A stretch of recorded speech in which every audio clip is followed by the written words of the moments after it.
Dr. Dre is in full effect, and I gotta tell y'all a little something. Eazy-E is down with us. MC Ring, you know he's down with us. DJ Yella is down with us. Arabian Prince, you know he's down with us. Tony A the Wizard is down with us. JJ Fag is down with us. Timmy T, you know he's down with us. DJ Pooh, boy, he's down with us. Toddy King's Bay, they're down with us. My boy Ice Cube, you know he's down with us. I like to mention, so pay attention to where I'm from, Compton, but the tapes are from the Roadium. My name is Dre, listen while I play. And by the way, I'm also down with NWA. Yo, Steve at the Roadium is down with us. Slanging funky tapes, it is a must. We're number one. Tony A. Tony A. When you're ready, go. Welcome back, everybody, to Roadium Radio episode 21. I can't believe that it's already been 21 shows. First of all, I want to say once again, I know we already had Thanksgiving, we already had Christmas, but I want to tell everybody Happy New Year. I hope you guys had a dope New Year. I hope you guys are probably hungover. But if you guys set any New Year's resolution, make sure you guys stick to them. If you guys need to get to the gym and work on that panza, do it, okay? Take care of yourself. You only get one body to live in, so take care of it right now. Other than that, just a reminder, I believe in promoting yourself until it pays off. The Roadium Mixtape DOCUMIXERY, you can get it at DOCUMIXERY.com. And also, our podcasts are available now at Anchor, Apple Podcast, and Spotify. So, once again, I hope everybody had a blessed New Year's Eve 2020. Here we come. We have a voice. And before I introduced my good friend, my good how would you say, famous friend from the Harbor area, let me just say that it's truly an honor and a pleasure to be able to have him here sitting across from me, where I actually get to sit and interview him. And it's so much rich history here that if you guys don't know who he is, you guys will know tonight, okay? And all the guys that left stupid negative comments, I'm just glad you guys are logged in. So here we go. Once again, in the building, MC Pancho, all the way from San Pedro.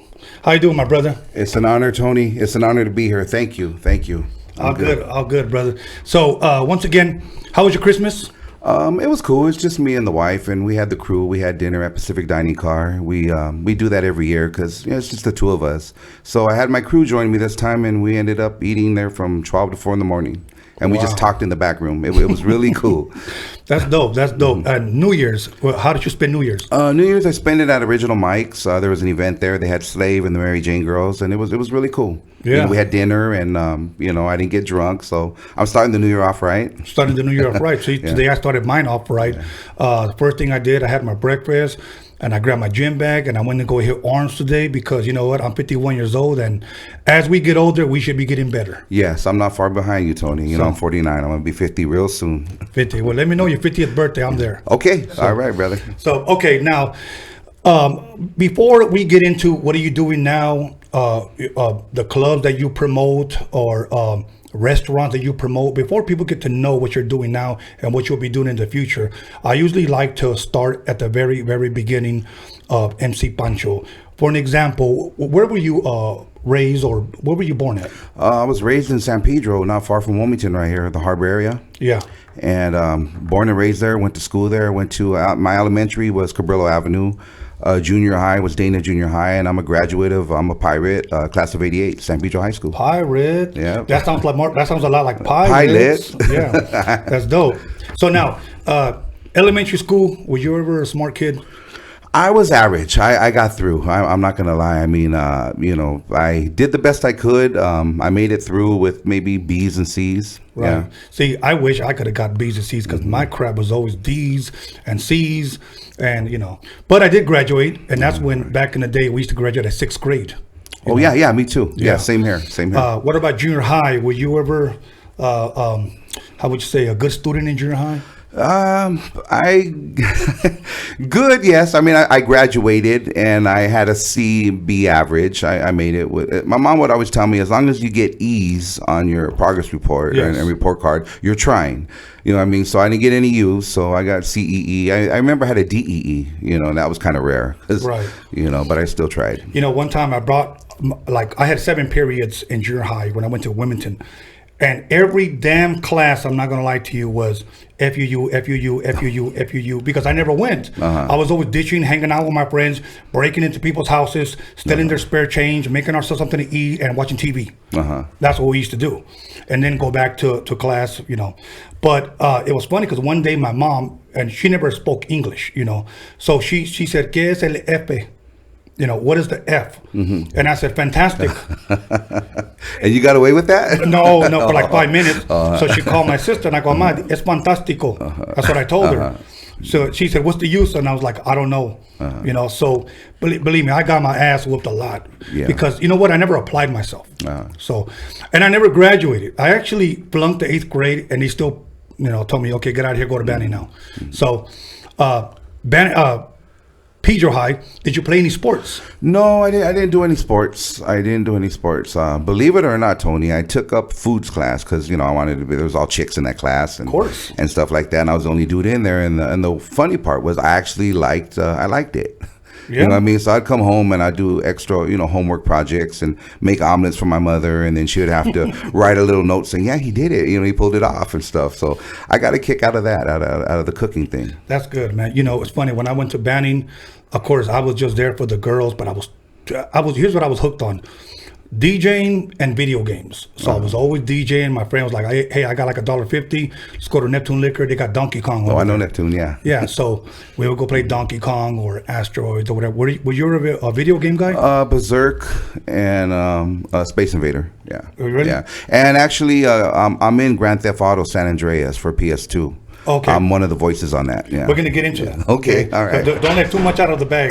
Okay. So somebody go help somebody over there, please.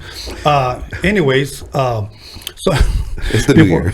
Yes, the new year. Before I lose my train of thoughts, another thing that I was going to ask you is, right out when you got out of high school, what did you end up getting into?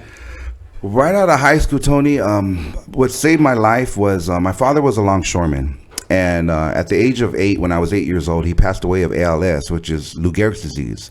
So the thing with the Longshore Union that a lot of people don't know is, as long as your mother, which my mom didn't remarry, I would become eligible to apply for that job as sole supporter. Right. So when I turned 18, right out of high school, I went into the pros. I became a longshoreman. You know, right there. So that job saved my life. That job, I started. You know, it was time to man up and just go out there and start working. Right. And it pretty much did it keep you off the streets? It, like I said, it really saved my life. Yes. And about how old were you when you started? 18. 18 years old. Wow, 18. Wow. I thought I heard that, but I don't know if I heard it was the racket. You know. Yeah. But so now, let's back up just a little bit. Growing up with your mother and your father, what type of music was played at home? Like, what would your father play? What would your mother play?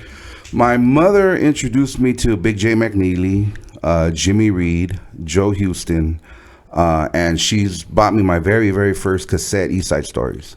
So my mom was a homegirl. My mom was, you know, from Pedro. Well, my dad as well.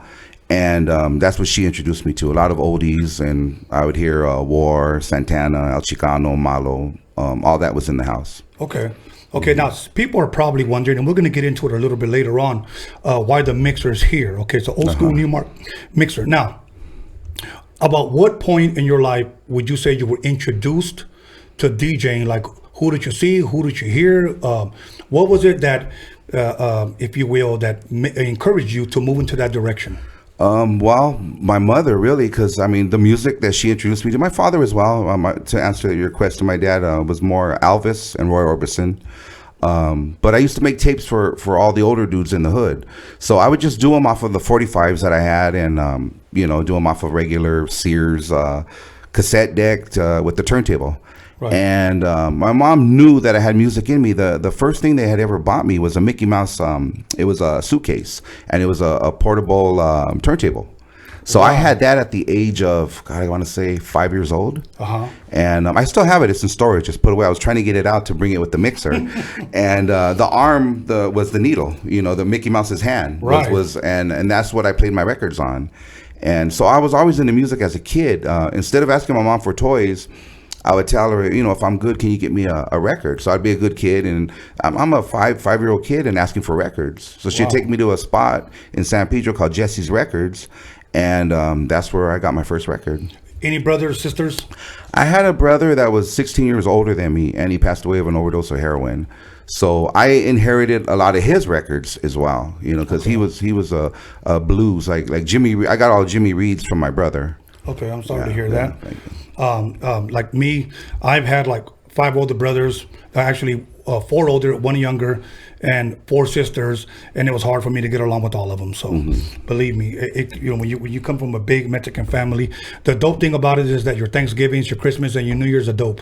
You know? Right. It's family. Yeah, but come Christmas, everybody's poor. You know, I don't have no money. Santa Claus is poor this year. Yeah, he's freaking always poor. So, anyway, other than that, so you started collecting. Well, at 5 years old, you began to ask for records. Yes. You know, I received my first record when I was in 4th grade. My brother used to work at Zodi's. Oh, I remember Zodi's. And my first record was Love Gun by Kiss. Eventually, my next record was Blondie, what's that? It wasn't Rapture. I forgot the name of the Call song. Me? No. It was another. Heart of Glass? Heart of Glass. Okay. That's the one. See, you know your music. Yes, good. I do. After that, I think it was like Brick, the song Daz. So I started mostly in elementary. Okay. But now, you began collecting records. Do you remember who it was that inspired you to move into the direction of actually DJing? Oh God! Well, my mother said one day, "I'm going to buy you another turntable so you could do something with this." And I think I was in the 7th grade, and she bought me a realistic, but I really couldn't do much with it. And you know, the realistic turntables. It's not a technique. So really, my whole inspiration to the music, to the DJing, was not seeing really anybody spinning. It was my mother that pushed me. She pretty much paved the whole road for me. She's seen the future, and I guess she's seen where I was going to be today to this day. Wow. And so you had, for people that may not know what realistics are, those are actually turntables bought from Radio Shack. Correct. Yeah, because you know, it's funny because I catch myself today telling people, you know, I used to have a realistic, and they're like, and I go, they you know don't have a clue. Is? Yeah, They're like, no. Yeah. So like, okay. And so, you know, Tony, not to interrupt you, but you know, like I said, my mom wasn't average, and I know I'm going to be talking about her a lot in this video because she is the whole inspiration. She used to go out and buy me the scratch parties, scratch party 1, 2, 3, and 4. Wow. And you wouldn't find too many mothers, because I remember all the kids in school, you know, and Dana was like, "You mean your mom bought you this?" My mom would. So she would go into what do we have then? Music Land, the Warehouse, Tower. We had all those, you know, Music Plus. And she would go in there and say, "Do you have any mixes?" And they'd look at her weird, like, "How does this lady know what a mix is?" And she would get me the 12-inch, the scratch parties and scratch dance, and I still have them. Wow. You know, I had Lonzo here from the World Class Wrecking Crew, and he was responsible for those records. Really? Yes. Wow. If you go back and look at that episode, it was Dre and Yella that were actually doing those bootleg records. Wow. You know, and for people that may not know what those records were, on one side you would actually have the vinyl, the grooves of the song. It was almost like a mixtape, but on a record. And on the other side, it was just completely. There was nothing. Yeah. I remember when I first got my first bootleg record, I was like, "Wow, look at this! It's got nothing." I was showing it off, you know, because I thought the shit was dope. So now you get a turntable. Do you remember when you got your mixer? Yeah, it's this one right here that I brought here. It was 1988. 1988. Yeah. Wow. And did you still have your realistic turntables as well? No, my mom, we took, my mom didn't drive, so we took the bus down to Broadway, right near Clifton's Cafeteria. I want to say 7th or 8th and Broadway. And I was waiting to get called to start working, but, you know, I guess she figured that in the meantime, I'm going to have too much time on my hands. Right. So she saved her money, and we went on the bus, and she went over there, and she bought me that system. I had the whole coffin, everything. I had it delivered because we didn't drive. So she told the guy, she goes, "I want to have this delivered, and I'm at 2 turntables and that mixer." and you're gonna have to come and show him how to use this, because I didn't know how to use it. I was 17 at the time. Okay. So she purchased it, they delivered it, and the messed up part about it was the guy hooked up the turntables backwards. So that's how I learned to mix. So when the fader, I was opposite on the fader. And obviously that was by accident. That was by accident. I thought that's how it went. So when it was hard when I would spin with other people, because then I'd have to unplug it if I wanted to scratch, transform, or do any of that, because I learned the opposite way. That was how he hooked it up. Look, I've met DJs from East Coast to West Coast, and I've never heard that story. I've Really? never heard anything like that. Yeah. That's awesome, man. You know, like, for an example, my good friend Joe Cooley, okay? When he told me he first got his first mixer, it was a realistic mixer from Radio Shack, but he didn't buy the one with the fader. He had the one that went up and down. So many times when I would see him scratch, he would just be up and down. And I was always like, I started with the fader. Right. And I was like, how are you so good? And he said, I didn't have the luxury of buying the more expensive one. So I had to learn this way until I bought the one that goes cross. Right. You know, and he's actually the one that taught me how to use the click buttons. You know, I didn't know, and they were there the whole time. Yeah. You know, but so now you're 17 years old. You're taught how to DJ. Do you still remember the person who taught you how to DJ? It was the guy that delivered it, and the English was bad because he didn't speak good English, and I'm Pocho, I don't speak good Spanish. So he was just showing me. He wasn't much into the scratching. I had to really pretty much learn on my own, and I just knew to put a quarter on it to hold the weight down, and it wasn't going to jump, and it was a Stanton cartridge, and you know. Yeah, so I pretty much learned on my own, and then I hooked up with the guy from high school called Latin Lover that DJ'd, and while I was waiting for them to call me for work, I would jog every day to Cabrillo Beach. I'd go to the beach and I'd run every morning. So I ran into this guy waiting for the bus. I'm like, hey, you were the DJ, right, in school? He's like, yeah. And I said, you know, I have a system. I go, I think we could do something together. You know, I could learn some pointers from you and we could spin together. So we started spinning. And we started booking weddings, quinceañeras. The majority of the parties I was doing was actually in Wilmington. Really? And yeah, I have a lot of history with Wilmington. I mean, going back, I was baptized a Holy Family. A lot of people don't know that. Wow. And so we started DJing, and then that's when I realized that I didn't want to DJ anymore. Once I got on the microphone, because he didn't like to talk on the mic. Okay. So then I picked up the mic and would get the crowd going, and I'm like, this is what I want to do. I don't want to be a DJ. I want to be an MC. Wow. Yeah. Wow. So you were over here with, you know, and back in the day, you know, first of all, let me clarify the word spin, because again, a lot of people may not know what that word means. It's the actual DJ, you know, like I would still tell you, hey man, let me spin, like, let me DJ, right. You know, a lot of people may not know our old school lingo. You know, but so now you guys are doing what, weddings, quinceañeras, backyard parties, etc. Yes. And then he gives you the mic, and then that's when you discovered MC Pancho. Correct. Because it started off as DJ Pancho, yeah. DJ and Pancho. The name of my group was Playing Kinda Rough, and we were under a group actually based out of here, a main promoter, Le Chic Attractions. Le Chic Attractions. Yeah. Now, was it JC? JC, Jose, JC. yeah. Wow. Jose Chavez. See, and a lot of people may not know that you have a lot of history in the city of Wilmington. A lot of people just think you're just this Pedro guy. No, I represent the whole harbor area. That's dope. Yeah. Okay, you know what? I want you to share with the public. You shared with me a story about your father bringing unity, you know, to, was it Wilmington and San Pedro? Yes. Okay. If you can elaborate a little bit more on that story. My father is responsible with a gentleman by the name of Jack Slater. They got together in the 50s. I want to say 1956, from the story that I heard from my mother and other individuals as well. And my dad brought the guys from Pedro over to Banning Park, and they met and they held a peace treaty. And they were like, no more of this fighting, because, you know, those two cities have been rivals forever. We don't know how far back it goes. And my dad was responsible for that. You know, it was the main one that represented San Pedro, and Jack was representing Wilmington, and they got together, and you know, it was all about peace. Right. And it lasted for the longest. And from that point on, my dad baptized. Well, there's always a joke that my dad baptized half of Wilmington, because I would run into guys from east, the west, the north side, and they, you know, first they'd hit me up, and then, but wait a minute, who's your dad? And I say Celso, and they were like, oh shit, that's my Nino. Yeah. So yeah. And now, did your dad ever share with you why he wanted to bring that piece? What inspired him? What encouraged him to do that? From what I heard, because I was 8 years old, of course, when my dad passed away. So what I heard from my mom was, my dad was always, the majority of the time he was in Wilmington, quite a bit in all the bars. He was one of the few guys from Pedro that could go into all these bars, or the folk soul and all the different spots in Wilmington. And he had a lot of friends, and he just had this, he had something where you would listen to him. It was like, I don't know what it was. It was just he had this gift where people would listen to him. Yeah. Well, and he used that gift because there are people that instead of using their gifts to for the better, many people try to use it for themselves, and they hoard it for themselves, and they want to shine for themselves. Your father was one of those type of guys that just wanted to bring more or less peace to everyone. Yes, yeah. So that's a good thing. It was a different era. There weren't guns. Everybody fought back then. And my dad would get challenged a lot. He was a short guy. He was a professional boxer as well. And U.S. Army, 2nd and None Infantry. He's one of the highest decorated in our area, Tony. He received a Purple Heart for getting shot in both arms. He went back out to combat, and he got shot in both legs, which got him a second Purple Heart.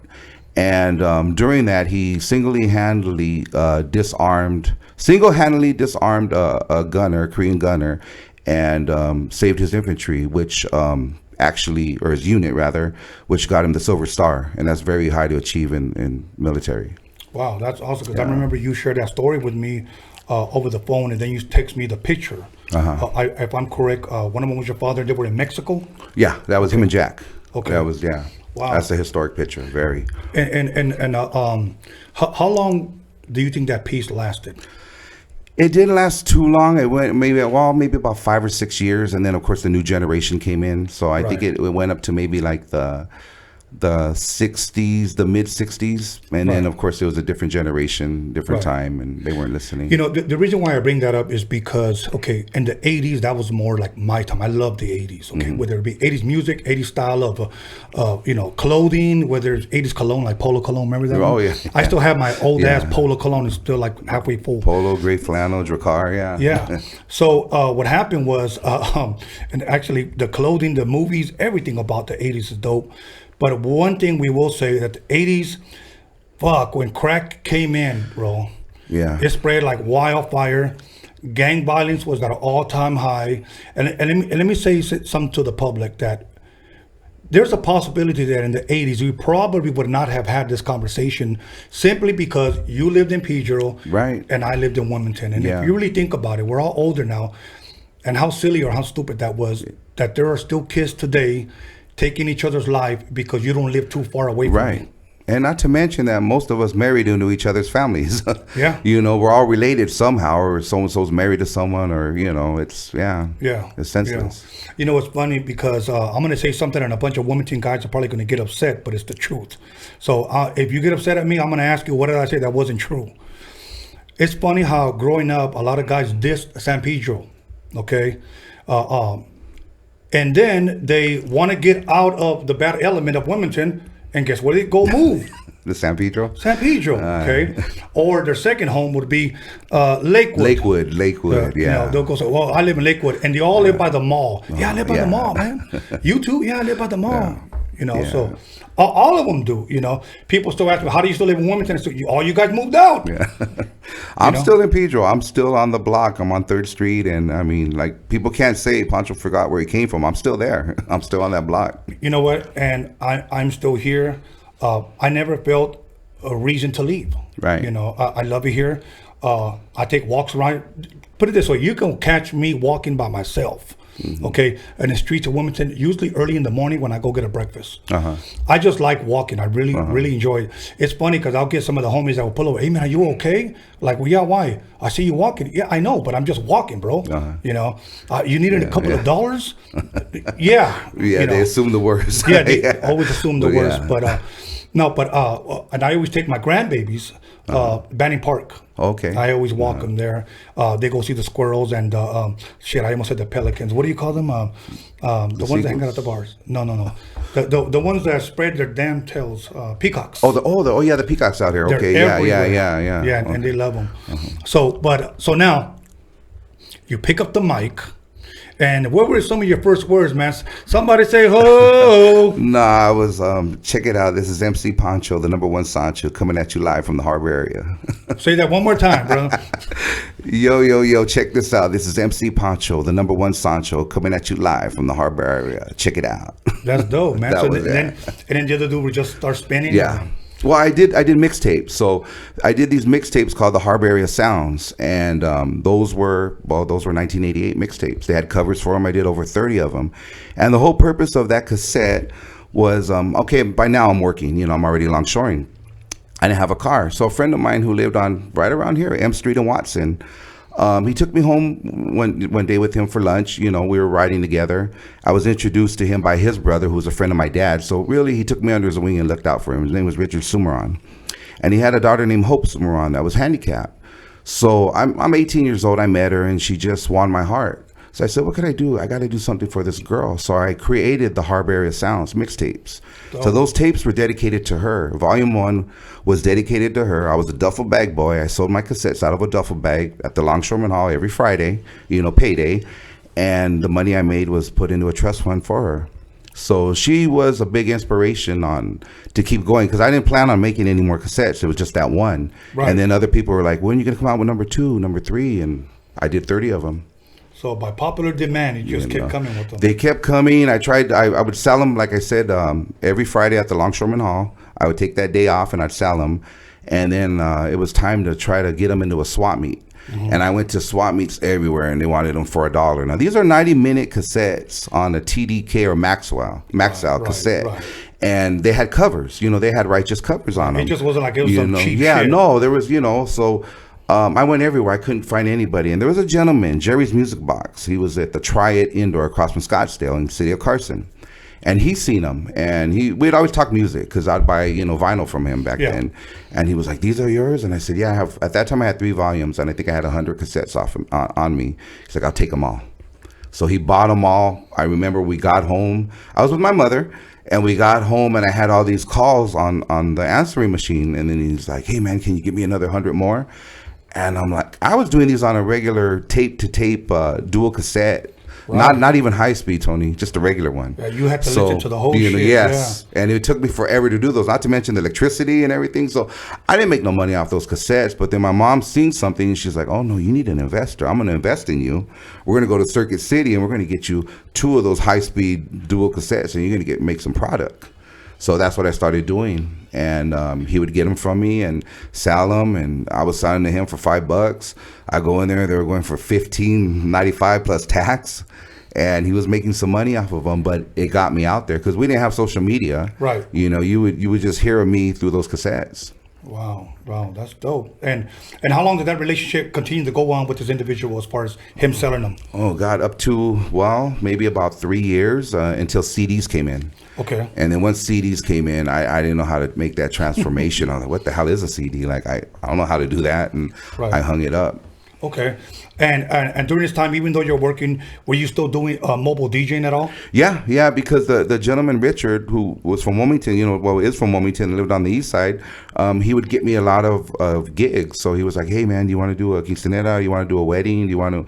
And the majority that I was doing was, right here on the east side, in the Watson area right there, Hyatt, all that area. I was DJing parties and weddings. I remember you were telling me that there was a lot of people that actually thought that at one point you were actually from Wilmington. Yeah, I would drive by, because I had a little white Chrysler LeBaron on McLean's and 520s, and I'd drive by and they'd just wave to me, and I wave too, Right, they were respecting. That's cool, man.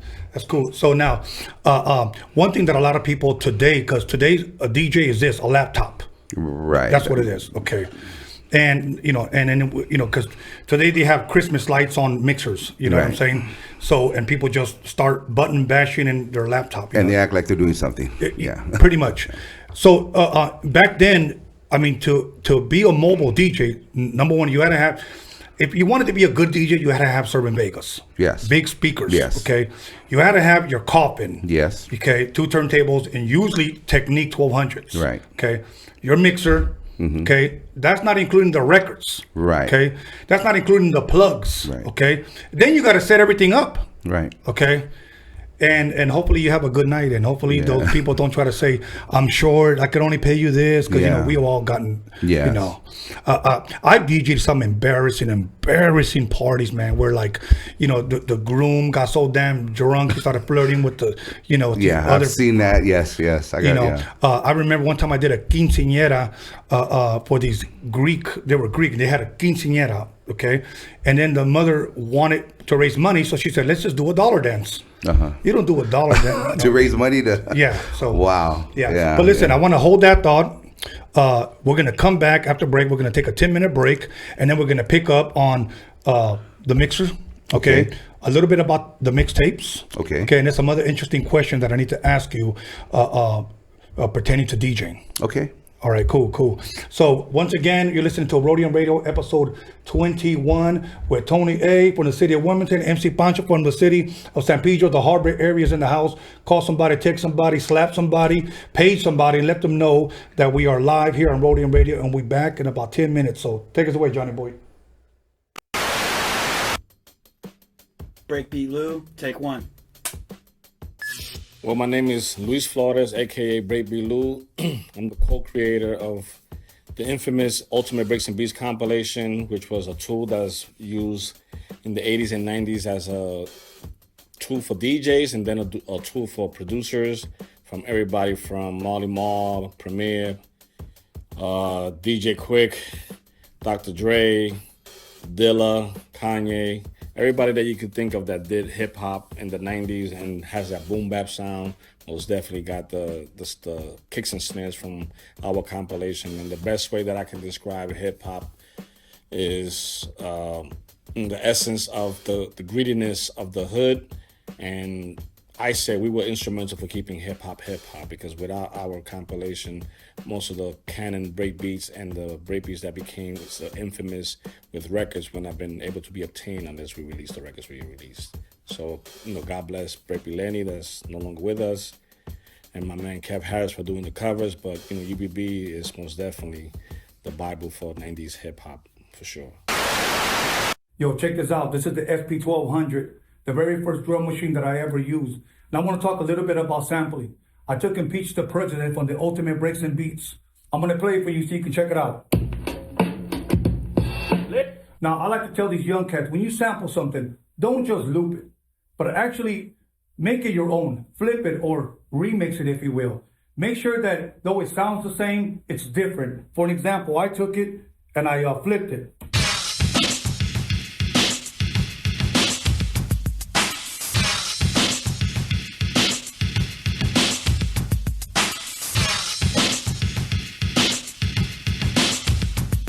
Hey, what up? It's your boy Mr. Shadow from San Diego, Killer Cow.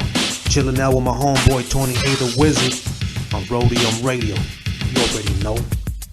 Yeah, what up? This is Mr. Night Owl, and you're listening to Roadium Radio with the legendary Tony A the motherfucking Wizard. Yo, what's cracking? Nosotros somos Aqua y estamos aquí con Tony A the Wizard. You know Roadium Radio, damn it. You know what it is. Big G, Roadium Radio, Tony A in full effect. Stay tuned, watch, listen. This is how we doing it over here. What up? It's Mr. Soto. You guys are now in tune to Roadium Radio right here on Tony Vision on YouTube. Yep. Yo, what up? This is Mellow Man Ace Padrino, and you tuned in to Roadium Radio with my man Tony A. Keep it locked. What's up? This is Escadaz, the Spanish Fly, Harbor Area's finest. Tune in to Tony A on Roadium Radio. Yo, what's up? This is Bozo, aka Emiliano. You tune in to Roadium Radio on Tony Vision's YouTube channel. Let's get it. Yo, what's cracking? It's your boy OG Arabian Prince from the world's most dangerous group, NWA. Sitting here with my boy Tony A the Wizard on Roadium Radio.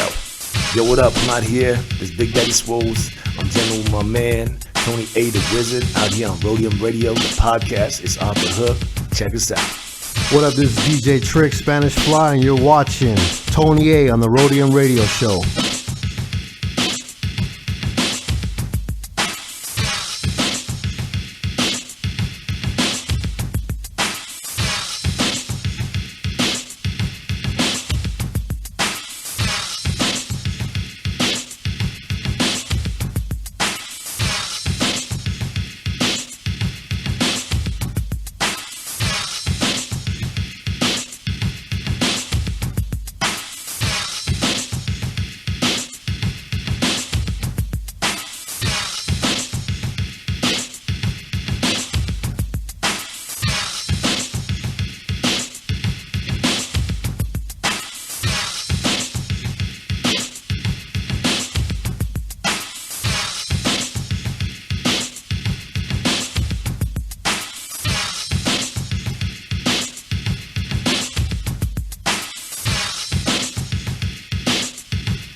West Coast and all hip-hop fans, this is your girl Violet Brown, and I'm here with Tony A. the Wizard. And if you're rolling with us right now, that means that you love West Coast hip-hop. And if you want to know the real deal from the real players, the real people behind the scenes, you better pick up Tony's new film, Roadium Mixtape DOCUMIXERY. You get it by going to DOCUMIXERY.com. You better get this, and I want to do a special shout out and a rest in peace to my man Steve YANO. I'm out.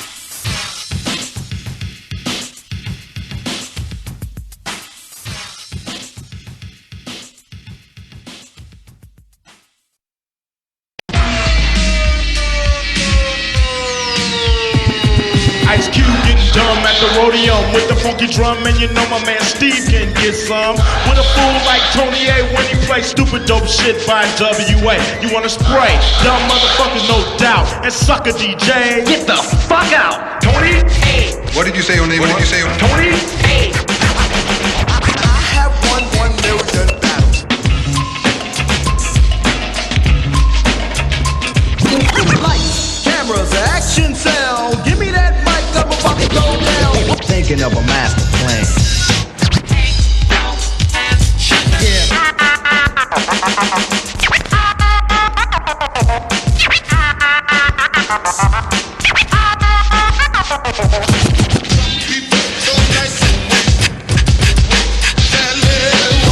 This story's funny. I met this girl and she had money. Hey Tony, drop that. What, babe? I bet. My name is the Croft, the C-R-A-W-F-O-R-D, the poet high C. Tony A. the Wizard, just as cool as a blizzard, sticking out his tongue, stabbing pussy like a lizard. Oops, I'm sorry, homie, I didn't mean to say that. Steve is in the house, come on, won't you play that funky dope beat? You know you gotta throw me some Stanley's ass Croft, coming straight from the Roadium. You are now about to witness Tony A. Get funky. Tell them where you from. You don't think I'm living well, fuck you. Who's on Saturday night in LA? Yo, feeling kinda funky. Stop what you're doing, cause I'm about to ruin the image and the style that you used to. What the hell are you looking for? Can a young man make money anymore? Where my dues are like freaking on the floor? Or is it my job to make sure I'm poor? Disruption, disorder, will nourish, not justify. Those that live at the FBI, look at mama's baby. Hey folks, it's your boy Lonzo, the Godfather of West Coast Hip Hop, and I'm kicking it live with my man Tony A. Check out his latest documentary on DOCUMIXERY.com. It's the bomb. It's all about my man Steve YANO and his contribution that he created from the Roadium swap that's still alive right here on Redondo Beach Boulevard.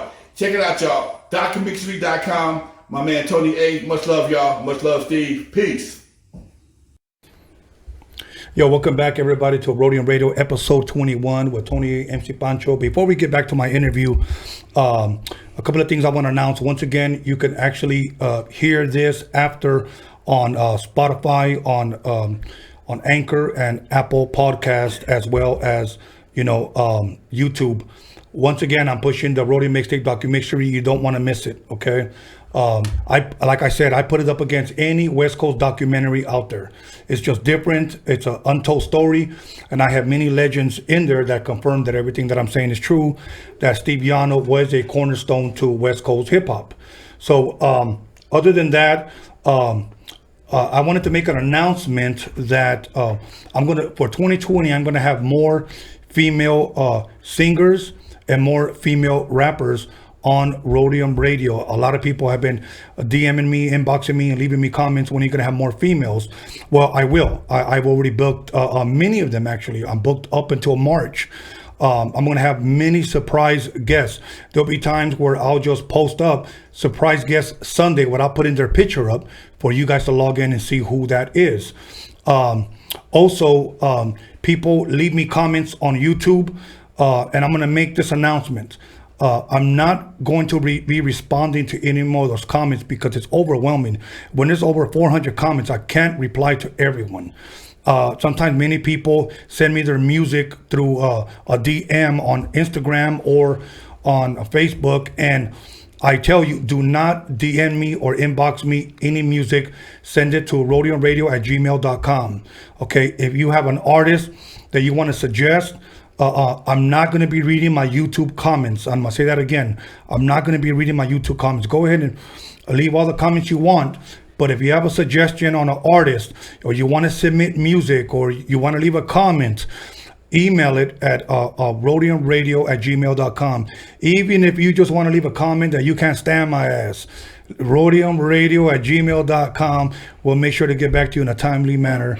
And once again, without further ado, MC Pancho is in the building. We're back. First of all, man, I'm having a great time because just talking music, just talking history, just talking DJing, that's like my cup of tea. So I know you told me you did mixtapes starting in the 80s. On these mixtapes, did you rap on any of them? Yes, what I did, Tony, was I did an intro. I did an intro and an outro. And these tapes were made off of this mixer right here, this Newmark, and two Technique 1200s. So it was nonstop music. I would do a little intro in the beginning, and then I would just play whether it was oldies, old school, or slow jams. Those were the three that I specialized in. Okay. And it was just nonstop music, just blending into one right after another. Okay, that's what I was going to ask. Yeah. Was there any blendings, cutting, scratching? Yeah. No, on the old school ones, a little bit of scratching that my DJ did. And but the majority, the oldies and the slow jams, I did those myself in my back room. So they would just blend, or I would just fade or echo fade out, And you were just doing it pretty much for the love of the music, pretty much. That was it. I wasn't making any money off of these. I mean, when you figure how much I was paying to have them printed, how much then I had to have them shrink wrapped. Now, once I had them shrink wrapped, they became real popular because they were sent throughout the California prison system. So what had happened? Oh, this is a story right here, Tony. A friend of my mother's. My mom's always tied up into every story. Awesome. A friend of my mother's comes and tells my mom, there's this guy by the name of MC Pancho, the #1 Sancho, and he makes these tapes. And being that my mom was real hip, she goes, maybe you know him, or Frankie, which they called me. Maybe Frankie knows this guy. So my mom's like, why? Well, is he in trouble? What's going on? She goes, no, my son's incarcerated, and somebody has his cassettes there. They got him through a package. And he wants them. So can we get him to him? My mom laughed and she goes, so you don't know who MC Pancho, the #1 Sancho is? And she's like, no, that's why I'm asking you. And she laughed and she goes, or Frankie. And then she goes, well, that is Frankie. Wow. So I come home, my mom tells me, she's like, hey, my friend Teddy wants a set. How many do you have? At that time, I think I had 5 volumes. And she goes, how much would you charge her? And then after I go, charge? I go, he's incarcerated? Right. I go, I'll give him to him. So tell her to come pick him up. And, I go, how's he going to get him? She goes, they send him in the package. So just as long as they're factory sealed. So they were getting them shrink wrapped somewhere, and they were sending them in the package. And then he wrote back, and, he thanked me, and he sent me a nice letter. And he's like, what are you into? And I go, what do you mean? He goes, we have crafts in here, leather, art, whatever. And I go, I like artwork. So this gentleman started sending me artwork. And you came to my art show. Yeah. And I have the biggest prison art collection in history, and it all tied into those mixtapes. Wow. Because word got out. This gentleman got transferred to another prison. They heard him on the yard there. It was like, hey, how can we get him? Hey, hit up Pancho. He likes artwork. Send him some drawings. I'll send you some tapes. And this was now going into the early 90s. And they took off in prison. Wow. It's funny. I have a boy named Gritty Greg. Much love to Gritty Greg. He's Quick's second to none's AMG's former manager. Okay, and we just talked recently because he's trying to figure out how to get his music, his new artists in the prisons. I know now it's different. I guess they have catalogs and stuff like that, so you got to go through the catalog. Then once I know they got a hold of my covers, because my covers, it had that cholo estilo to it. Some of them had artwork, and actually, like the East Side Stories had photos. Well, I started putting photos on my cassette covers, and being that they were called the Harbor Area Sounds, I started putting pictures. Back then they still had cameras on the yards in prison, so guys would send me pictures of guys from Wilmas, Pedro, Gardena, Long Beach, the whole harbor area. Right. They would be on my cassette cover. Wow. So that's awesome. And I know some of these covers, you had them on display at your last show. Correct. Wow. Yes. That's awesome. Now, so now you picked up the mic, you're rapping on these, you're blending them. One thing that we have to remember also, that many old school songs weren't made with drum machines; they were made with live drummers. So a good DJ would actually have to ride the record to make sure it's on time. Exactly. Or else your mix is gonna sound like a pair of shoes in the dryer. Right. You know. So I understand that because we heard, I think somebody at the Scamming Jam sounded like they had a pair of shoes in the dryer. And it's funny because real DJs actually look at each other when somebody does like a bad mix. Yeah. We kind of look at each other from the corner of our eyes. What happened? Right. Exactly. But okay, so now I know you evolved from the DJing, from the mixtapes, and how did you get? Because if I'm correct, you were actually did a voice on a video game. Yes, San Andreas Grand Theft Auto. Actually got IMBD credit for that. That's something that everybody wants from acting to, they want those credits. And I was heavy into the video games, as a kid, from Atari to, Nintendo to PlayStation 2, which was a very hard box to get. It was hard to get that box. They were like really in demand, the PS2s. Yes. So I was fortunate that I had a connection of a fella that was supplying the Lakers, and I got mine. I remember me and my wife were like, hey, we got ours before Shaq and Kobe, like a day before, because he was making drop-offs. So a dear friend of mine at the time, Kid Frost, Frostalini Loco, he knew I was into those games.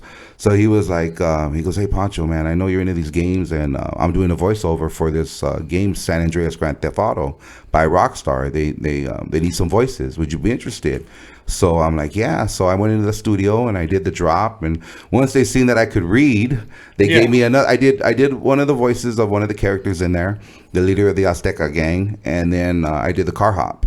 And I didn't think I was going to get paid. I would have done it for free. And I remember they broke me off like $1,500. Wow. And then I got the game, of course, before everybody else did. A day before it released. Wow. And it was cool. So that game was the game of the year.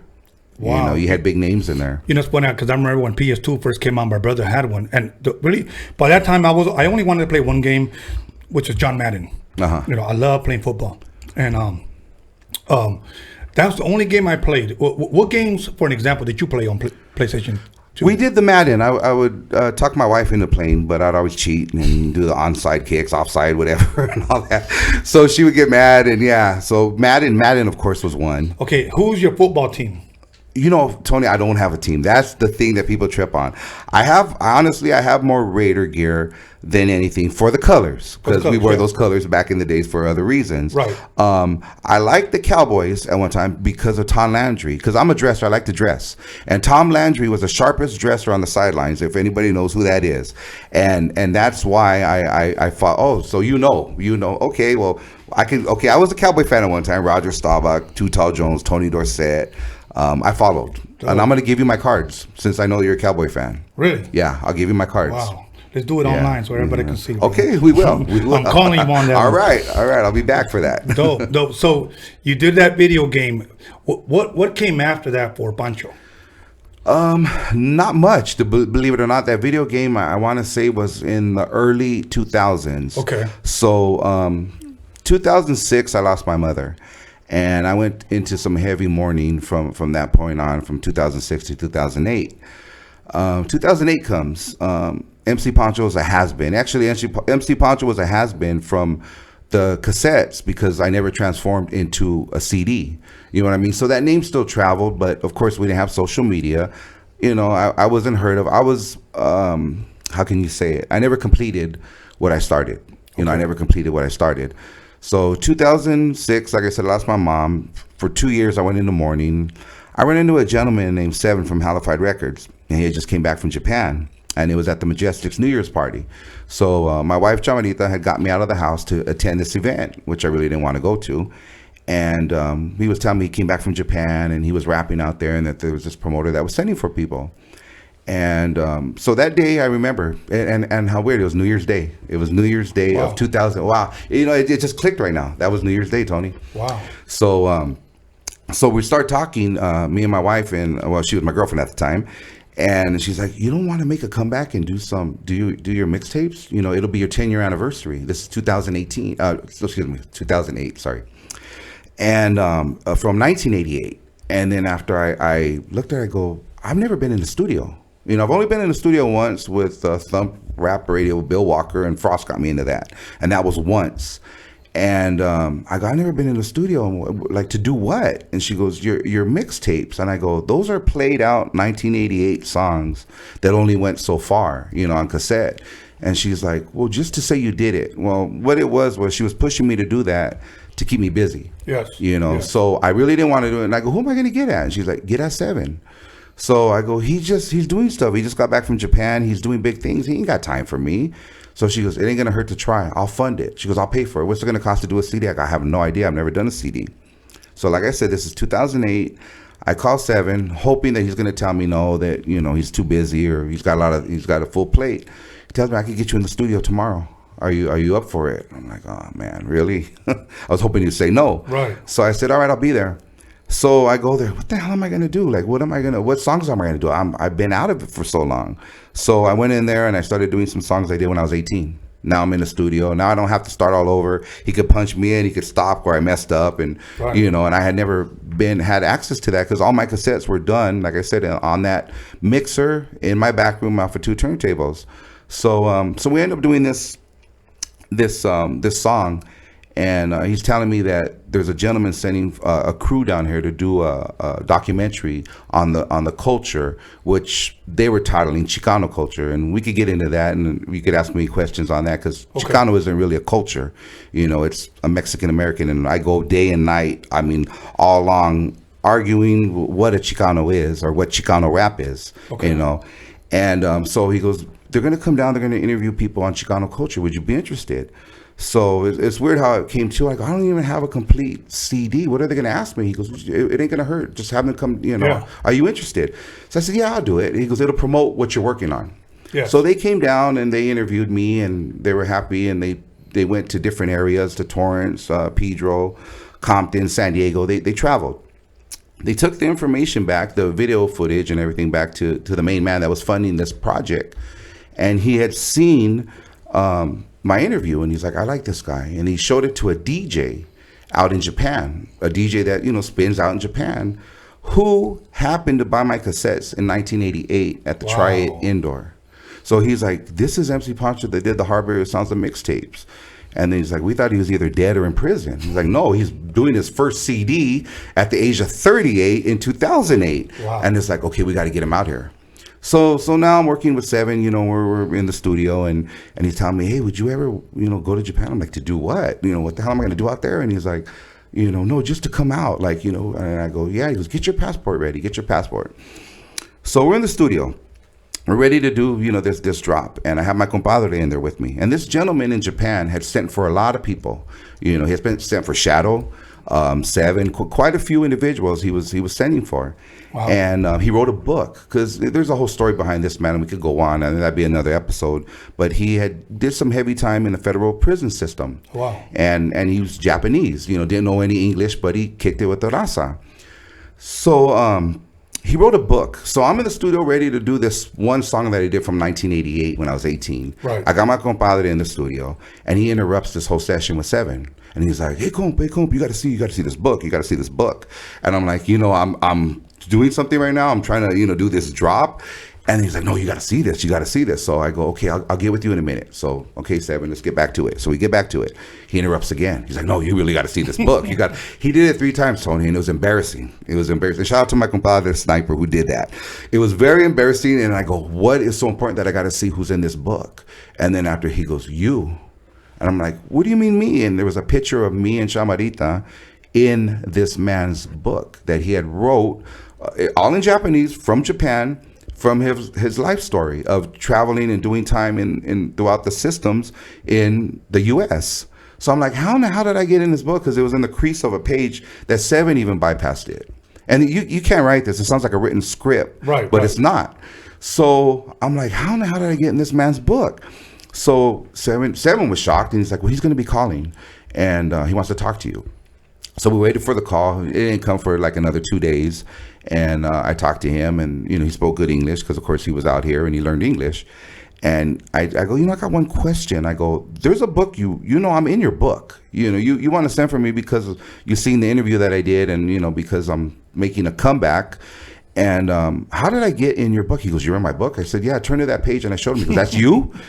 And I said, yeah. And he goes, okay, when I was in, this man had been in isolation for, I think it was like 3 or 4 years, and he was losing his mind. He was going insane. They had, because everybody that would approach him, he didn't know the language. He didn't know the game, bottom line, of prison in, you know, in the U.S. So anybody that would approach him, he didn't know what they wanted from him. They're trying to take something from him or what, he would fight. So finally, no prison. He traveled. He traveled from, you know, they would transfer him to different places. Finally, they isolated him for you know, a remainder of years, and he had no contact. Somebody slipped him a Teen Angel magazine. And I'm, you know, tight with Teen Angel. There's a story behind me and Teen Angel. That's a whole nother story. Teen Angel, the magazine. The magazine, yeah. That was our social media out in that era. You know, everybody wanted to be in Teen Angel in the early '80s. So somebody had slipped him a Teen Angel magazine, and he would look at it and pretend that he knew the people in there, and that's what kept his sanity. Wow. So he would look and point them out, like, okay, that's my friend, that's my family, and like that. Well, there was a picture of me and Chamarita, and he said we look like cool people, and he pretended he knew us. And who in the hell, Tony, would ever think that I would meet this man how many years later? And he'd be sending for me to go to Japan. That's why I said it's my story is I mean, it's not written. You would think it is, but it's not. Wow. Wow. Okay. So you get to Japan the first time. Yeah. And you meet this man. Yes. What takes place? Well, they had a surprise for me, because a week before I was leaving, I thought I'm just going with Seven, and I'm going to be like his, I don't know, his hype man, or I'm going to be just on stage and just stand and post up. I didn't think I'm going to perform. Right. So Seven asks me like a week before, he goes, you can still perform. When's the last time you performed? I'm like, in the backyard, like, I don't know, like 1992 or something like that. And then he goes, but you can still do it. I'm like, oh yeah, all I need is one mic. Give me a mic, I could do it. And then, you know, I'm, you know, getting a little cocky with him. And he's like, okay, good, because he showed me the flyers, and I had 3 shows booked. Now I'm in the panic zone, like, oh, hell no, I ain't going out there. Oh, no, you better tell him I'm not going. There ain't no way I'm going to fucking go to do this one song. I've never done that. And he's like, look on the bright side. They don't speak English. So if you mess up, they're not going to know it anyway. So, and you're getting a free trip to Japan. You can't beat that. So I told him, I said, no, man, you should have never put this on me. You should have never put this on me. I didn't think I was going for that. And he's like, well, you are. So I remember I'd come home from work, and I'd be practicing like a nutcase in the living room, trying to throw the mic and catch it and do these weird moves that I never did before and stuff. And I'd tell my wife, how does this look? She's like, nah, that ain't going to happen. You better not do that. You better not do that. And I was doing all this weird stuff. Well, how does this? Does that look gangster? Does that look cool? And she would laugh at me. She was my audience. So I went out there. And well, when I went out there, I mean, they had a press conference. They had magazines that we have here, Rolling Stone magazine, different ones, and they were asking me all these questions. I had all these mics lined up like I was, you know, getting drafted in the NFL or something, and I'm answering questions like, wow, like this, I can't believe I'm out here at 38 years old. You know, I'm completing what I never did, because I was, like I said, I will say it, you know, I was washed up. I was a has-been. MC Pancho was a thing of the past, you know. I didn't think at 38 years old that I would be doing that. Well, let me say this. I appreciate your honesty, because few people would say that. You know, few people, I like to consider myself to be a very humble and modest person, that when people actually pay me compliments, and I share this with you, I don't know how to behave. I don't know what to say. I actually had to share that with one of my older brothers, and he just said, just say thank you, Tony. Just say thank you. So believe me, I know how you feel, because there was a time that I took a break from music, like 10 or 12 years, you know, to help raise to raise my kids. Right. Okay. And when I decided to kind of like, let me give it one more go around. Okay. I heard it. You're a washer. You never fell in, or you fell out. What are you going to do? And I'll be honest with you, I knew that I can still DJ. I knew that I could still produce, but I didn't know if that's what I wanted to do anymore. But I knew it had to be somehow music orientated. Right. You know, so little by little, I started DJing again. That's when I got acquainted with DJ Quick in 2006, when I met Seven. Oh, okay. That's how I met Seven. 2006, Micah.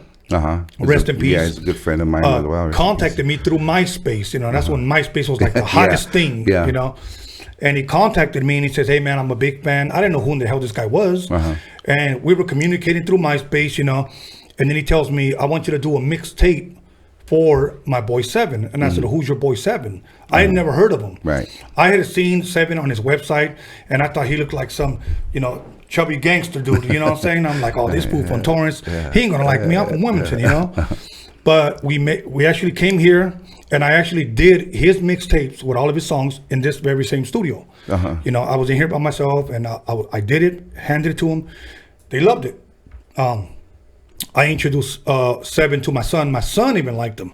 I thought Seven is one of those guys that has a dope voice, but he fell under that as soon as other rappers found out that he wasn't black, He fell under the Chicano rap. The Chicano rap, yeah. you know, umbrella, if you will. Yes, exactly. And that's a sad thing, because I had a lot of my black friends that would say, that fool is dope. Yeah. Who in the hell is that? Right. And then I would say, that's him. You know, they're like, and it just didn't go with what he was. Yeah, exactly. You know, so I understand. That's why my whole thing is, look, I'm not looking to get accepted by anybody else. And I'm hoping that our talent just speaks for itself. Whether you're black, whether you're raza or you're not. But I am trying to shed light on people that have talent, especially our own people. Right. You know, that's what I want to do. So now you're in Japan, you come back. What is your next move after that? Well, the whole Japan was going back to being there in Japan. It was a healing process of you know, going, you know, what I was going through with my mother. So everything happened for a reason, Tony. I was, like I said, I was there for a reason. I didn't, at 38 years old, doing songs that I did when I was 18 on a mixtape. It was too good to be true. And so the last day they take us to the temple, you know, and it's a Buddhist temple, and I don't know anything about that religion. And I guess I was there for a reason, because you know, you go through this process. Number one, you light these incense, you put it in a sand pit, and the whole purpose of lighting them is to get the smoke from the incense on you, to cleanse you. So this is summertime, and it's hot. There's no breeze. I mean, it was hot out there. Out of nowhere, this breeze came, and I had a camera crew with me and photographers and everything, and they videoed. They got photos. And it was the smoke just coming towards me. You know, there's even pictures of it, you know, of just the smoke coming all at me. And even the Japanese that were there were looking at me weird, like, wow, that's kind of strange. And then the next thing was to do this, a fortune. They have like this box, and you shake it and a chopstick will pop out, and it has Japanese letters on it. And then there's like a chest of drawers that you open, and there's a paper in there, a scroll, and that's your fortune. So you pull it out and you read it, and if it's good, you take it with you. If it's bad, you leave it like on a little clothesline with a little clothespin, and it's supposed to, you know, get better. I had a bad fortune. It was really bad. So the translator had seen it, and she wanted me to grab another one. And I told her, no, that's my fortune right there. Can you read it to me? And she didn't want to read it to me. So I told her, I said, well, I'll find somebody to read it. And then I turned it over. I go, shit, it's in English. You know, it had English in the back. So I read it, and what it said was, you have traveled so far to say goodbye to, I might be off on a few words, to someone, and you're holding on, and you have to let go. And it said, you've traveled too far, and that's not what this individual wants. You're carrying a very heavy weight on your back, and eventually you'll become hunchback and a hermit. So you need to learn to say goodbye. Wow. During that whole time in Japan, like I said, I had camera people with me up to that moment. At that point, I mean, you couldn't even pick your nose without them getting a picture of it, because they were on me everywhere. Right. At that point, they just gave me my time to grieve, and that's where I broke down. I started crying, and I knew what that meant. Of course, you know, I knew exactly what that meant, and it cleansed me. I just felt so much better after the last show that we did. I remember Micah and Seven. We all went back to the rooms, because these shows went on till like 7 in the morning. You know, wow. Japanese in Japan they party till the sun comes up. You know. Wow. And I remember going back to the room, and I was crying like a baby, because I just had to, you know, I was there for a reason, and that's what it was. Well, you know, one thing that I would say that we have a lot in common, because my mother was my best friend, okay? And even though I was el más diablo out of all the kids, I was like the worst. I caused her pretty much the most pain. So when she passed, everything that I did, like that hurted her, it almost felt like if it hit me hard. You know, it was very, very hard for me to look at myself and to really think like, wow, that was me. I caused her all of that pain. You know, one thing that I always wanted to do, I always wanted to make my mother proud. Okay. And if you ask me, honestly, Pancho, I don't think I ever did. And I'll be honest, my sisters and everybody tell me you did. I don't think I ever did. And I have to live with that now. because my mother is no longer here. That's why I encourage even the youth today. What I believe is you honor your father and your mother. You really do. You really have to, because one day they may not be here, and all the things that you thought you got away with, it's going to come back. Yeah. It's going to come back, and it's interesting that a Japanese man was somewhat instrumental in your life, because I also had a Japanese man. Yeah, I see that, and I admire the way you pay homage to him, and you keep putting that out there, and I hear it because I listen to all your podcasts, and the way you put it out on how he gave you that chance, and how he. So yes, we do have a lot in common. Yeah. And back to your mother is proud of you, Tony, because she's here watching what you're doing. You're setting an example, like this, what you call the platform. It is a platform because no one else is doing this. You go to these other channels and you hear people glorifying a lifestyle and woofing this and woofing that, and people are intrigued by that. They want to hear the you're doing something positive. You're giving people an opportunity to talk, and anybody that doesn't take you up on that offer, they're missing out. They're missing out big time.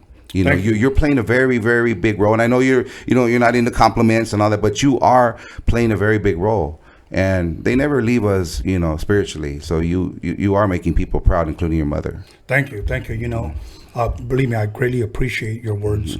I lost my father now, I want to say 2 years ago, and that one was very hard because he lived down the street. And many times when I get up and I want to go get breakfast, the first thing that pops into my mind is like, I'm going to call my dad to see if he wants to go. But I remembered he's no longer there. And I'll be honest with you, and I don't have a problem confessing this. There's times that I walk by his apartment, hoping maybe I'll see him hanging out outside waiting for me to pick him up. Because I'd pick him up for Thanksgiving, for Christmas, or whatever the case may be. But I'll tell you, when you lose your parents, man, there's an emptiness that there's nothing that can fill it, man. No, you know, and I know, because we both are going through it, still going through it. Yes. Yeah. So let's press pause right there, like on a mixtape. Okay. We're gonna take a break. Then we're going to come back and we're going to talk about the shows that you've been on, whether there be movies or TV specials that you were on. And then we're going to give our shout outs, promote whatever we want to promote. And then I got two little tiny guests that I want to introduce at the very end. Okay, cool. So, looking forward to that. Once again, Roadium Radio, episode 21 with MC Pancho, the Harbor areas in the house. Make sure you call someone, let them know that MC Pancho is in the building. And we'll be back with more Roadium Radio. So once again, stay tuned. The DOCUMIXERY at DOCUMIXERY.com. Take us away, Johnny boy. And we heard about this young kid from the Harbor area named Tony A. And he was a DJ, and he was going in with the big stars, you know what I'm saying? And he was like one of us going in and infiltrating inside of all these MCs, you know what I'm saying? A Roadium mixtape is just mixed of different types of music, no matter what genre it is. And like I said, it's like making your own musical movie.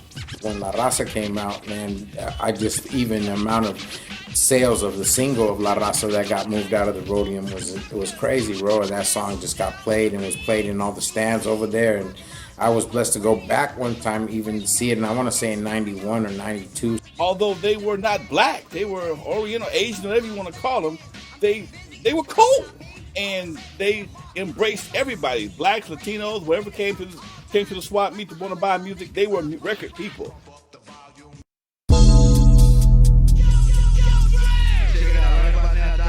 On the wheels, and I'm about to cold tear shit up. Hey, yo, D, you got a level? D, hit record, man. Get busy with Easy and Tony A on the 12 techniques. See? Here's a little something by a nigga like me. They never should have been trying to say from the stage. Yo, this is your main man name.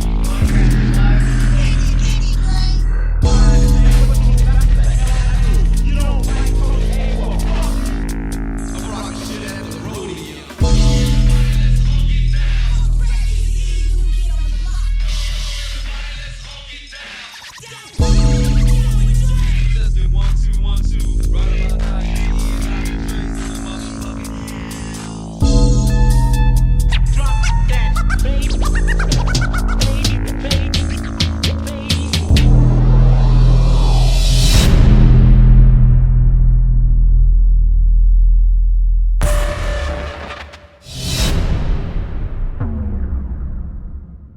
Yo, right about now, Dr. Dre is in effect.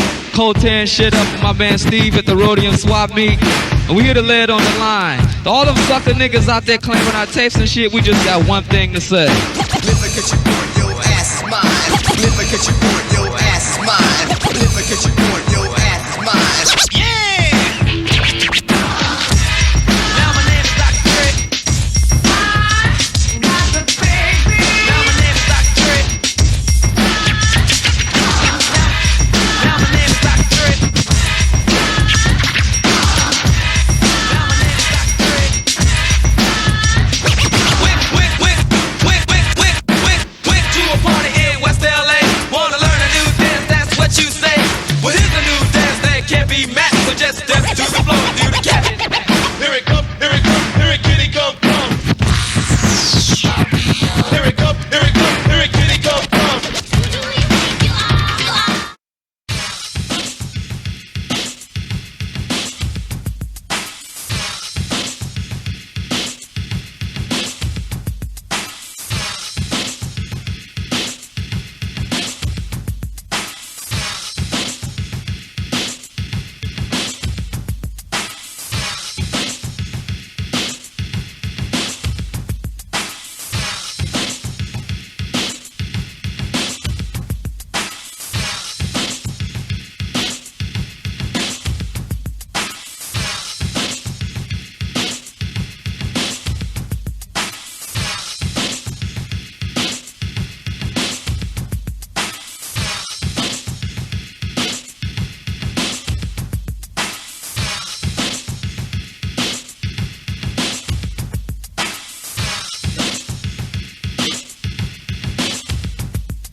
Yo, what's up, everybody? Welcome back to Roadium Radio episode 21 with MC Pancho. Before we get back into our interview, once again, the Roadium mixtape DOCUMIXERY.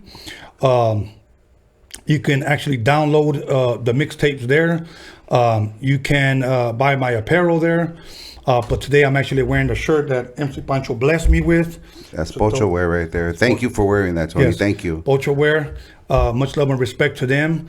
And once again, in 2020, we're going to be featuring more women.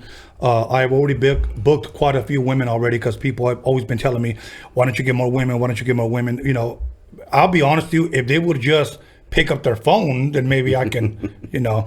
The bad thing is that when you DM one of them or you message one of them, they right away think, oh, you're trying to get at them. Well, the good thing is many of these females I know already. So, you know, they don't think that. Right. But as a matter of fact, Sunday, we'll be having an up-and-coming female artist. She's got her own band. She's already performed at the Whiskey A Go-Go. Oh, wow. And I think good things are going to be coming her way. Her music's different. And the reason why I decided to interview her, because I like different. You know, I like different. So once again, I want to ask you a controversial question that I've been asking pretty much everybody. Before we get into the question that we talked about during break, my question to you is, what is Chicano rap? Thank you. I've been waiting for this. I want to defend this. Chicano rap, okay, first off, I've said it over and over. A Chicano is not a culture. A policeman, a doctor, a lawyer, a cholo, it could be a Chicano as long as you're, you know, of Mexican descent, but born in the U.S. You know, you're Mexican American. That's what a Chicano is. I caught myself in past interviews saying I'm representing the Chicano culture, and I had to correct myself because I go, it's not a culture. It's actually something that, honestly, we don't even have a name for. I identify as a cholo. I call myself that, and I say that proudly.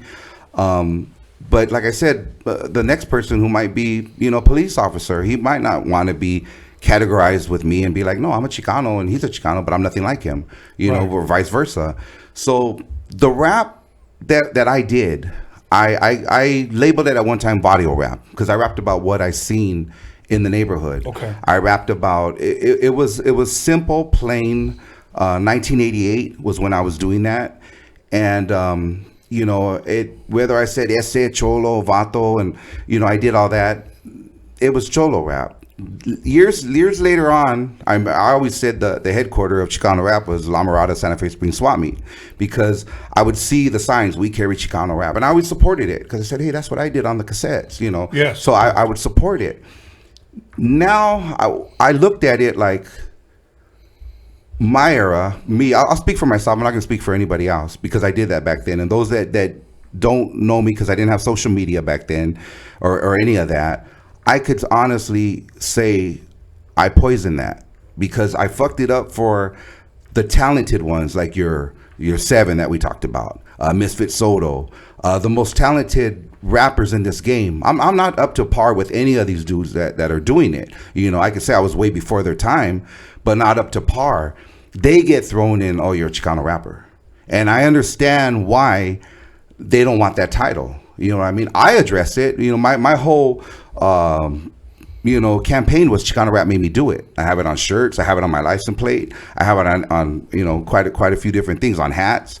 And I embrace that term, but these guys don't want to, and I understand. It's something that was just put on us, you know, because they say Mexican, then you're gonna think it's banda, it's Mexicano, it's you know what I mean? So the Chicano sounds to whoever put this label on more gangster, and it ran with it. Okay, now it's just a pelon, which I've always had hair, bald-headed, tattooed Chicano rapper. And it messes the game up for all these most talented artists that are out there now doing it. Yeah. And I understand why they don't want to be labeled as that. And I was telling my wife one time, I go, people like me, and I won't mention any other names, I'll just speak for myself, we kind of fucked that up for the upcoming talented artists because we were considered that, and now they're considered that, and it's a chain that's really got to be broken, you know, because Eminem isn't an Anglo-Saxon rapper, or you know, the blacks aren't African American Negro rappers, you know what I mean? They're just rappers. So why are you gonna, you know, label us, or even radio play? You know, we never even got the radio play. Right. right? Only a few of us actually got radio play, you know.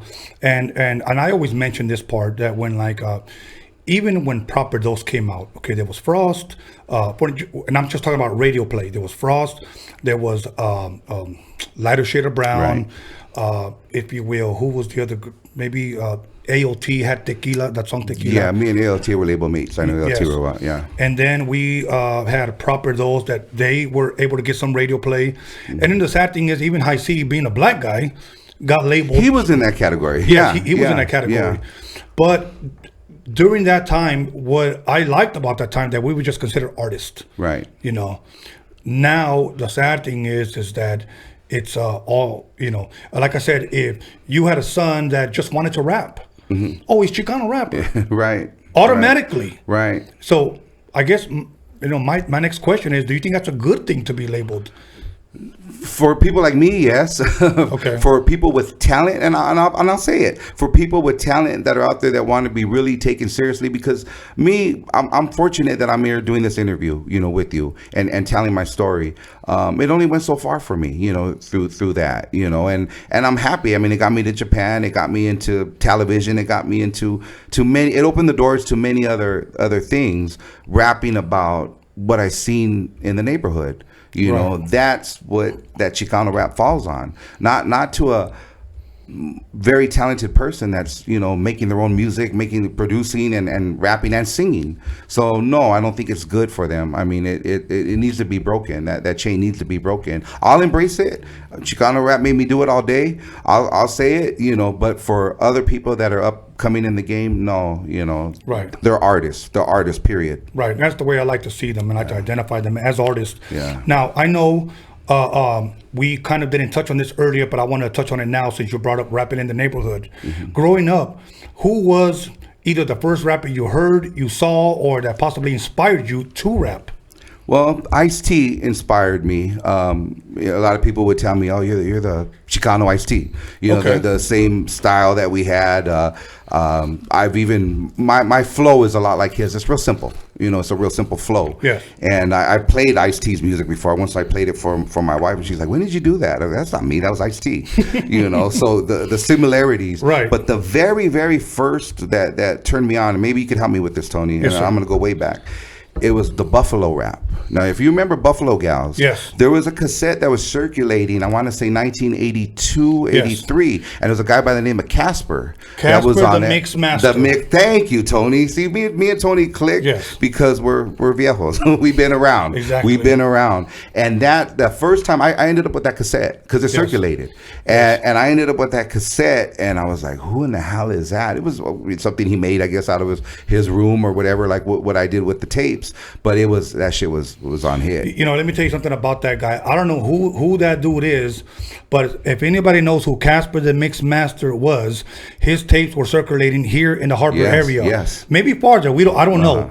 But I will say this. I don't know if it was a black dude, if it was a, you know, Asian dude or what. Yeah. But I remember hearing his voice on the cassettes. He sang in the beginning. Yeah. Yeah. And I remember he was the first guy that, I don't know what, because today they got names for different scratches, you know. Back then, you just cut, you know. I remember he was talking, and then he was the first guy that I heard him do the clap. You know, and I was like, what the hell is that? So, of course, you go home and you try to emulate that until I finally saw that in person, you know. But, yes, it was a Buffalo girl. The Buffalo rap off the Hobo Scratch. Yes. He was using, he used the Hobo Scratch. He just flowed to it. Yeah. So that was the first rap? That was the first that I heard that said, I want to do this. Like, I've always had it in me to do it, you know. Wow. I didn't start rapping then. You know, I think I was 12, 13 years old when I heard that. But that was the first that really, like, oh, man, that, you know. Because I remember he said, this is Casper the Mixmaster. And I was like, dude, wow, you just opened up the vault right there, man. Shit, that shit is hard. If you guys don't know who Casper the Mixmaster, you guys probably not from the Harbor area. So now, you went on to actually, if I'm correct, appear either in movies or television specials. Can you elaborate a little bit more on that? Yeah, I thanks to my image and, you know, the tattoos, it got me into Hollywood.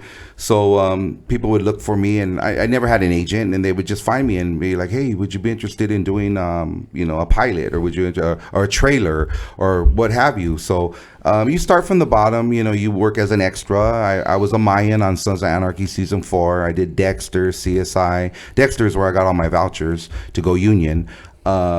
NCIS, Southland, and then I made it to big screen, a movie called Java's Cage of Glory with Danny Trejo and Stephen Bauer, who played Manolo and Scarface. So I took it serious. I took acting classes, and acting's always a thing that there's no age limit on. So now, I'm hosting what they call a host. I host at different clubs, and I'm still longshoreman. That's my Monday through Friday. That's what we eat off of. And I have fun with it on the weekends as a host in various How long have you been a longshoreman? Since 1988. So I'm going on. It's funny, Tony, because we were talking about New Year's, right? And then I got my ID, which is my registration, in December, New Year's Eve of 1988. Wow. Yeah, I got my ID in December of New Year's Eve. Did you ever plan on retiring? I have the years, but I don't have the age. I'm 49, so I don't have the age right now. What do you got to hit, like a golden 80 or something? I don't even think I'll make it that far. If I could get out now, there's so many things that I would like to do. Well, I could still walk and maybe get back into the acting or travel. Okay. Wow. Now, what about DJing? Do you still dabble? No, because I still have my turntables, and as you know, I brought this mixer, and it's not hooked up. My wife's been on me for the longest to hook it back up so I could spin for her and do it in the living room. But I brought this mixer for a reason, and I don't know if you're ready for me to speak on that or. Go for it. Okay. Well, this mixer that you see right here is a Newmark 1700. This is what the harbor area sounds were made from. This mixer is bulletproof. And by saying bulletproof, it saved my life. My mom took the bus, saved up the money to buy this for me, to give me a different alternative of being out there with the homies. Because, I am a homie. I am from the neighborhood. I am a homie. I put that out there. And it saved my life. And this is like gold to me. My mother bought this for me in 1987 going into 88. And you being a very positive person in what you're doing, Tony, with this platform, and I've seen the piece that you did with Night Owl and Misfit, getting them to shake hands. You don't see that. That's something like what my dad did back in the days. And I'm just so, I support you to the fullest in everything you do. So I'm giving you this mixer. Oh, now this mixer was from my mother, and I'll take my shades off when I say this. This is yours. I'm leaving this here. This is yours, brother. Wow. All right. So, okay, I'm about to go hide under the table real quick because. So you know what this means, yes. To me, and just I'm passing the torch. But you have that torch lit high right now with what you're doing with this podcast. Well, I'll tell you what, and it works. It works. I believe it. Here's what I would do, okay? Because me and my boy John right here, this guy's my right hand man. Okay, I don't do anything without telling him. Okay, here's what I would do when we have either a 1 year anniversary of Roadium Radio, or possibly the 100th, show. We've been talking about possibly throwing a party. Okay, and here's what I want to do. I got some I call them brand new because they're refurbished. Okay, and I want to rent a hall, throw a party, invite everybody, and I'm going to use this mixer. Okay. I'm going to tell you why. Because today's DJs don't know what the hell this is. No, we do these shows in Santa Ana, called Film Sundays. I'm the host of them. And they wanted me to spin one time. And I had to bring this mixer. And the younger DJs, DJ Omar God, Cancun Joy, DJ Fana, they looked at me and they're like, what the hell is that? And then I go, if you want me to spin, you got to bring that, you got to hook that up. So I brought this, they hooked it up. Then I was like, where's the quarter at? Where's the quarter? I got to put the quarter on the shell. And they laughed at me. They go, just try it, Pancho. It ain't going to jump. It ain't going to jump. And then that's when I knew I was shaking. I was shaking. I was like, holy shit, Then after I got a little confident and I was, I did my little thing. But I had to bring this mixer. And then, of course, they turned the turntables. I don't know if you did, but I had them standard. I had them standard. So I'm like, okay, well, I know it's asking too much, but can you guys? No, that's too much. see. Now here's the thing to all the other DJs out there. Okay, one of the best DJs in the world, and I'm pretty sure you will agree, was DJ Joe Cooley. Oh, yes. In the 80s. One of the fastest, one of the cleanest, one of the best, along with Tony G. Yeah, you had Joe Cooley. Kit Kat was another one that was, yeah. These guys used these mixers, tore up parties, had their turntable standard, entered battles of the DJs, and won. Right. Never once that they ever turned their turntable sideways claiming battle style back then. Right. You know, there wasn't there wasn't no battle style. If you just were good, you were good. Right. You know, but today it's very, very hard for me to DJ on mixers with Christmas lights because everything is pretty much buttons. Yeah. But I want to bring this back. Well, yeah. You know, well, so that's yours now. So I'll tell you it's what. in your hands. And when we do this, you come back and MC. You got a deal. You heard it right there. All good. Yeah. We're even plugging the mic in here. All right. Okay? Yeah. All right. So we'll add a little echo with the little the realistic. Reverb. Yeah. Right. We'll do that, and everybody's invited who purchased the DOCUMIXERY. Let's do that. Right. Push that. Yeah. So now, it's funny because when I said that I was going to be interviewing you, a couple of people said, "Yeah, that's the guy from the Mayans." Okay. Well, I'm not on the Mayans this Mayan season, but I was on Sons of Anarchy. So a lot of people know me from that. Yeah. That one. I was a Mayan on Sons of Anarchy. Okay, that's what it was. Yeah. But now, are you planning to do any more acting? Is anybody calling? Do you still want to pursue that or? Yes, definitely, because that's something I feel that I kind of like a has been on, like I did with the music, because I didn't follow through on that. But I would say there's not an age limit, and being my schedule, I mean, my weekends, I've invited you and you've come out with me many times already. I've always got something going, so I don't really have the time to audition. But if something came up and if anybody's listening, I'm still with it. No. As a matter of fact, the last Scamming Jam, you're the one that introduced me to those Adios drinks. Yeah. Man, those damn blue that's drinks. That's the strongest drink in there. Yeah, that's dope though. Yeah, it'll leave you with the blue tongue. Yeah, exactly. So the blue tongue. Wow. Okay. First of all, let me say this: that I don't even know how to thank you other than just say thank you, man. Thank you. You're welcome. It really, truly means a lot to me. You know, I had my boy Breakbeat Lou from New York, from the Bronx, down here. He's the one that released those compilation records, the Ultimate Breaks and Beats. Okay. Yeah. He was in my documentary, and I was going to give him like a copy of like Steve YANO's obituary. I said, look, I only have 2 left. I'll give you one because Steve is the one who bridged us together, if you will. You know, he was the only one in the West Coast that brought those records out here, and he gave them to Dre and he gave them to me. Okay. And then when he got real humble. He goes, no, Tony, please. I'm not even like worthy of it. You just keep it, man. And that's how I feel about this. So that's how, I just want to say once again, thank you, and thank you to your wife, because I know how this feels. And, to me, things like this are like the holy grail, man. You know what I'm saying? That's like I said, that's why I wanted to tell my story first about it. And then it was when I had digged it out right before we came, I couldn't find it. I had it in storage, and I go, it was right here. And then it got dark. I needed the flashlight. She's like, what are you doing? I go, don't worry about it. Don't worry. She goes, you're taking your mixer? Are you gonna mix? And I go, don't worry about it. So she didn't even know what I was gonna, Wow. Now, as far as your vinyl collection, do you still have it? Oh yeah. I have them on the suitcases. Yeah. I have a big vinyl. That's dope. That's dope. Now, what are your plans for the future other than, I know you said you don't want to retire or you can't retire yet. You ever plan on taking back the mic again? It's my life, like I said, was paved a certain way. I remember one time my mom telling me when she kind of like slowed down, because she would always go out with us. We'd go to a lot of concerts, the Pacific concert groups that Alan Beck used to do back in the day, the Love Jams, and I'd always bring my mom with me. So it was always me, my chamarita, my mom. And then there was a time when she didn't want to go no more, and I had front row seats, backstage passes. I'm like, Mom, we're gonna miss out. And she's like, there's gonna come a time when you're gonna have so many things to do that you're not going to know what to do on that day. And I'm like, no, you don't understand. I got front row, I didn't know that she's seen way beyond that, and that's where I'm at now. So I just take it day by day, whatever comes my way. I mean, I don't plan anything, and I've been real fortunate to travel, like Japan 7 times, touch Hollywood, to get into Hollywood. and just do the things that I've done and be here telling the story and then be here sitting with you because, you know, I bumped the Roadium tapes, you know, I bumped those, like, you know, because when I was doing my Hardware Sounds, you know, Tony A was doing the Roadium and I was like, what the hell is that? I can't compete with that. Like, what is he using? I just pictured this guy with like 10 turntables all lined up right there and he's doing them all, you know, I didn't know what a 4-track was or any of that. So, and my style was different, of course. I was, you know, just blending them in. This guy took it to another level. You know, it's funny you say that because, again, I take no credit other than say thank you, but Steve's the one who taught me. Like, yeah, Dre's the one that told me about the 4-track, so I'm going to teach you how to use it.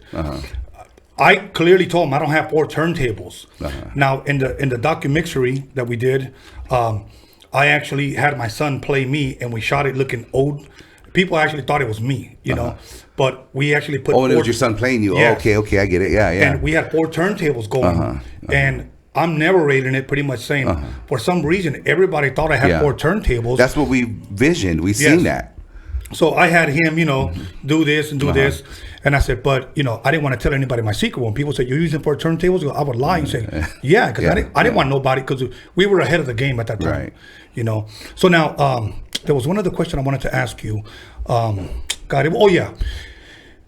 love to Mr. D. If I'm correct, Southland Entertainment. I know you did a CD with him and with Frank V. Can you share a little bit on how that came to be? Well, like I said, my whole campaign was Chicano Rap Made Me Do It. I had shirts. I had that on my license plate, everything, you know. So D came at me in the right way, you know. He was like, hey, man, we want to do a song called Chicano Rap Made Me Do It. And we want you to be part of this project. So I said, thank you, D. Thanks for asking me. And he goes, so it'll be on Southland Records. And, you know, are you down with it? You know, I'm like, yeah. So, you know, I gave him the blessing. And that's how I got in with Southland. Okay. And the only bad part was D wanted me on an intro. And he had me do the intro over the phone because I could never, you know, because he lives in Santa Clarita. He lives a distance. And it was hard for us to hook up. So I was like, he goes, oh, just do it on the phone. I go, do it on the phone? So I did it on the phone. And D kept repeating that, you know how I did my little intro earlier, like, oh, yeah. Well, I must have said, oh, yeah, like about 13 times in a row. And I'm like, oh, D, I mean, people are going to hear that and they're going to be like, damn, homeboy can't even do an intro, you know, because that's what I did.